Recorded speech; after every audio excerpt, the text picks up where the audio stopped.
Con Liliana, que nos va a enseñar el Congo. Bienvenidos al Congo, señores. Vamos, que os enseño.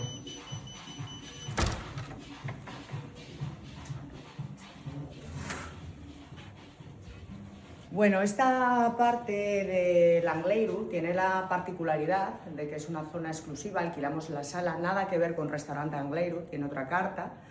Tiene una entrada privada, un parking privado, de tal manera que el que entre y salga tiene absoluta privacidad, que al final es lo que queremos dar, una exclusividad y una privacidad, su salón para tomar una copita, las mesas, que se puede alquilar la sala igual para 6 personas que para 20, sus baños privados al fondo, de tal manera que no tienen que salir absolutamente para nada de la sala.